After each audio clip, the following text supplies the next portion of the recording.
slash kids when they saw this increase. Sorry, gotta go. Double G, double P. Sorry. Fortnite, let's go. I get it all night for sure. I'm on a Fortnite, let's go. I get it all night. And Asia. Now, keep in mind, we're going to be hopping into Brazil live games in just a moment. We're hopping in with Oceania and Asia replays because remember, these games happen while we're sleeping. All right. Well, I didn't sleep last night, unfortunately. That's a different story for another time. But these happen overnight. Yep, and I slept like a baby, guys. Just understand that. Took a good night of rest, and we are here. But yeah, like Z kind of touched on, we're catching up because rightfully so, these guys deserve their shot at the limelight because you got shots like that. Sozmann takes down Vision. Nice Already way on 12 elims, by the way. Put things up, dude. OCE is heavily elimination based. Gotta get those points, man. It's also kind of scary to think about that, right? Like, you have to pick up a ton of points because you know the other guys at the top of the board are doing just that on finals day. I honestly can't wait to see the World Cup finals, all right? When all these regions come together, you've got people like OCE players saying, all right, we want to fight right now. There's no way. Let's challenge it. I can't wait to see. I'm so excited. There's no way. But you know what we should do is just really quickly, in case you just tuned in, this is your first time, hello, welcome, Fortnite World Cup Online Open. I'm Zeke. We're in week 7. Solo action right on cue. You see on the right side of your screen, top 25, top 15, top 5 in victory are all those placement thresholds. Every elim is a point, and that's how these guys are racking up these points very quickly. Now we're hopping in with Mint. Fresh is one elimination. Take a look. The double weapon loadout with the recent change, the pump shotgun being vaulted. We're seeing this different play styles kind of shaking out. This is kind of my preferred. The 2 weapons, 3 utility. Yep, definitely. This is the way the game's kind of developed, if you think about it in a sense. The new weapons being introduced to Fortnite, most of them have multiple roles, if you want to call it that. Combat AR filling a couple slots, the combat shotgun, or the tactical AR, I should say. But the combat shotgun as well, having that medium, close range, long range capability with the high fire rate, just makes for a solid loadout. And then you have loadouts like this, where you say, you know what? Scratch the versatility. We're going pure offense here as we have a heavy sniper, RPG, drum gun, and a combat all in the mix here.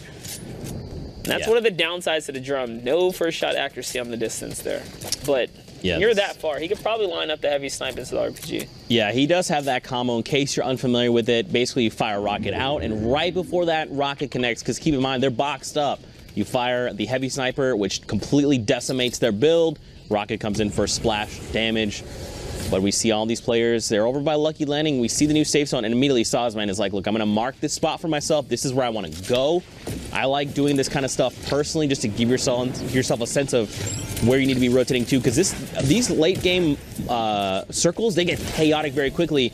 We see him immediately pick up Frenchies there. 13 eliminations, and we still have another 14 players he could potentially pick up along the way. Now he's going to start waterfalling down as, he drops down on Nux there and just drops him in a critical. Yeah, Nux has got no health anymore. He makes a dash out of there with the shadows. And now Sozmann is still on it. He has not paused the offense here as Realistic goes down as well. And you made a good point marking the territory because, like you said, in these battles, you're whipping around, you're doing circles, the storm's on the move. Half the time you can't even see the storm because you're behind walls and builds. So it is important to mark up the map. That way you can try your best to keep track of where you need to be as Salesman now takes the high ground here. He's building up, he's over the mountain.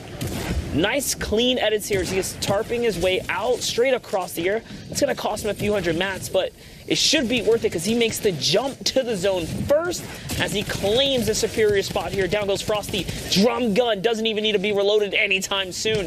That's already 2 eliminations. He's still chipping away here, Zeke. I love the target acquisition as well. You know, you saw him pick up 2 players very quickly, and rather than stopping and saying, I want the materials or whatever from this, he's like, look, I can continue to rack up elims. There's still people trying to make it to safety. The rocket is going to come out. Nothing quite connects. It's just breaking builds, making things a little difficult for the people. Combat shotgun, that was a 77, I believe. He's going to go for another one. Double 77. Samuel, back to lobby for you, friends. 17 eliminations, Monster. What am I watching? We're watching OCE here because sozmann is turning up as he comes all the way full circle to catch Nux there. Nux goes down. It's Spectra, pre-depression, and Mint here. Mint's got the high ground, and it is going down in the low ground. As sozmann is clearly in the lead right now. You can see here, bottom right corner, he's still alive. Spectra goes down to Mint up in the right piece right here. And this is a close one. Mint hasn't even gotten touched all this time. Look at all the shield he has. But it doesn't matter with how close this endgame is going to happen. sozmann's going for the build-off. He's got the mats here, Zeke. There goes the rocket. There we go. Mint taking up the high ground, but sozmann looking to challenge. Mint is probably the only other person that potentially could contest him with that HP lead. We see a 64 going out on a player down below. I don't think that's sozmann. I think that was pre-depression, who was all the way on that lowest ground. He was already just under 150 total effective health. But right now, Mint holds the high ground, saying, everyone else down below, I'd like to challenge you, please. I've got advantage. And they're doing the smart thing, being patient, waiting it out.